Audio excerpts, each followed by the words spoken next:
विषयवस्तुमा पनि छलफल गर्न हामीलाई यसले सहयोग पुर्याएको छ। किनभने विभागका प्रतिनिधिहरू हाम्रो बीचमा आउने, मन्त्रालयका प्रतिनिधिहरू हाम्रो बीचमा आउने, यो बैठकमा आउने, स्थिरीकरण कोषको बैठकमा आउने, राष्ट्र ब्याङ्क आउने, अर्थ मन्त्रालय आउने भइसकेपछि कतिपय अरू इस्युहरूमा पनि हामीलाई एउटा हार्मोनी र एउटा सहकार्य गर्न यसले सजिलो बनाएको छ।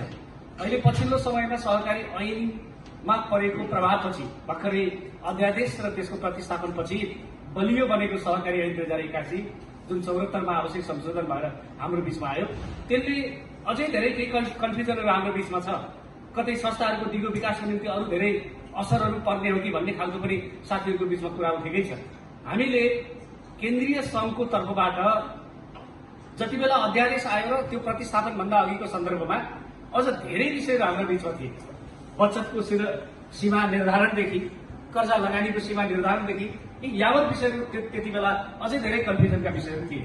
हामीले त्यसलाई केही हदसम्म सहजीकरण गर्यौं।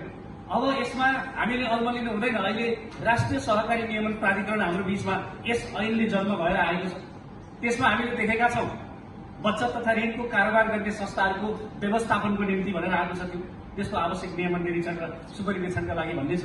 त्यसले चाँडै सबै संस्थाहरूलाई दर्ताको निम्ति आह्वान गर्दैछ, केही निश्चित इन्डिकेटरहरू मापदण्डहरू बनाएर। अनि दर्ता गर्न जाँदाका बखत हाम्रा अधिकार क्षेत्रहरूको बारेमा त्यसले एउटा भयंकर ठूलो चाहिँ प्रश्न हाम्रो निम्ति तेर्स्याउँछ नै।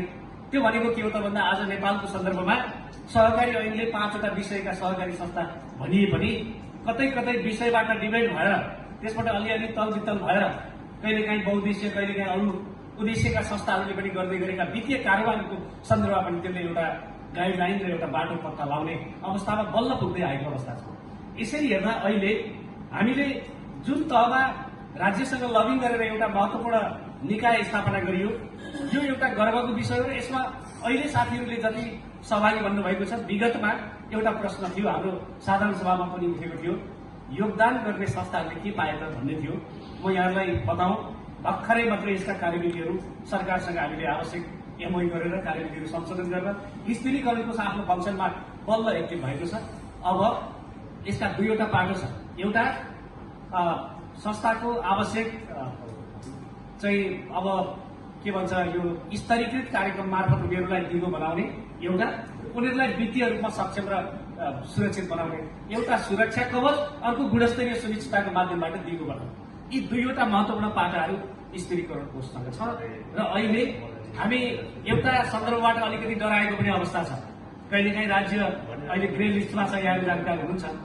हामी विश्व जगतमा हाम्रो आर्थिक क्षेत्रको सन्दर्भमा केही समस्याहरू छन्, राज्यले भोगिरहेको छ।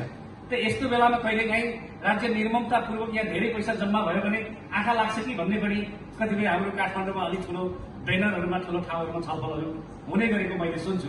यसमा हामी आत्तिनु अहिले पर्दैन, किनभने राज्यको बचत तथा ऋण सुरक्षा कोष छुट्टै एक्टिभ छ, फङ्सनमा छ। उसले आफ्नो सहकारी ऐनको माध्यमबाट, नियमावलीको माध्यमबाट आफ्नो फङ्सनलाई अगाडि बढाउन कोसिस गरिरहेको छ। त्यो कार्यान्वयनको प्रक्रियामा आउन खोजिरहेकै छ। अब हामी स्थिरीकरण कोषको माध्यमबाट हाम्रो संस्थालाई दिगो, सुरक्षित, तरलता अभाव भएको बेला त्यसको ब्याकअप र हामी स्तरीकृत गरेर यसलाई व्यवस्थित गरेर अगाडि बढाउन चाहन्छौँ। र नेपालको सन्दर्भमा बचत तथा ऋण सहकारी संस्थामा जे समस्याहरू आए अहिले छिटपट रूपमा यो कोषमा सहभागी नभएका, यो हाम्रो स्तरीकृत कार्यक्रममा सहभागी नभएका संस्थाहरूमा समस्या आयो। हामी गर्व पनि गर्छौँ, हाम्रो टिमले यो आज हामी एउटा फ्यामिलीभित्र भएको हुनाले मैले भन्नु पनि पर्छ, हामीले गर्व पनि गर्नुपर्छ। हाम्रो स्तरीकृत कार्यक्रममा सहभागी भएका एउटा पनि संस्थाहरूले विफल भएर राज्यको दायरामा यसमा क्वेसन उठेको अवस्था छैन। जो मेम्बर भएर मात्रै पुग्दो रहेनछ। हामीसँग अहिले पनि करिब 4400 संस्थाहरू हाम्रो बीचमा मेम्बर यो नेप्सकोनमा छ। स्थिरीकरण कोषमा 320 छ। हाम्रो अर्को यो एमआइएस सिस्टममा आबद्ध बनेर जाने करिब 3600 संस्थाहरू त्यसमा इन्ट्री गरेको छ। यद्यपि एकपल्ट इन्ट्री गरेर हुँदैन, हामी त्यसलाई चाहिँ डे बाई डे इन्ट्री गर्दै गरेको पाइपलाइनमा छौँ, अहिले प्लानमा छौँ। त्यसो भएको हुनाले हामी त्योभित्र 3600 संस्थाहरूको आँकडा हेरेर आज राज्यसँग गरिबिलो ढंगले राउन्ड टेबलमा बसेर छलफल गर्ने एउटा हिम्मत हाम्रो बीचमा बढेको छ। त्यो भनेको के हो त भन्दा हामी 3600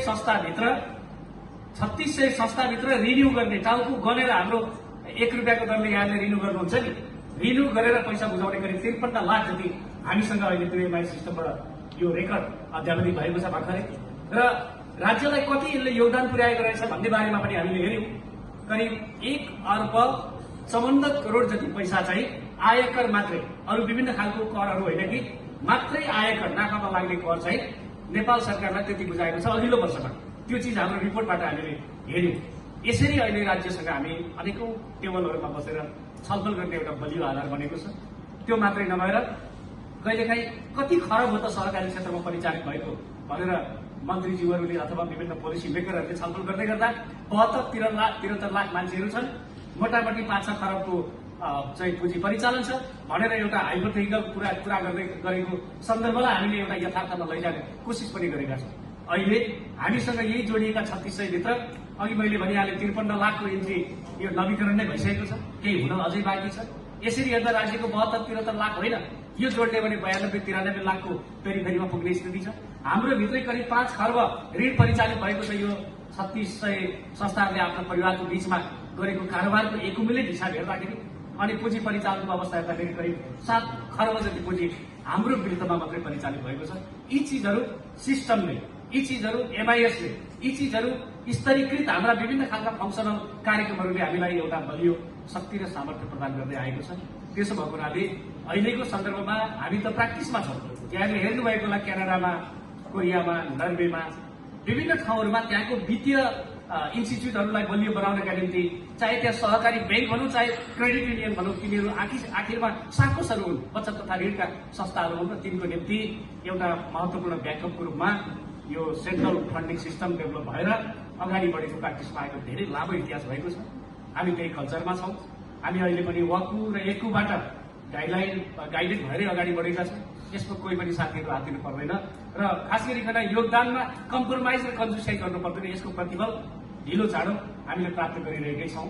एउटा त हाम्रो सामाजिक जनजीवनमा, सामाजिक क्षेत्रमा, हाम्रो वातावरणमा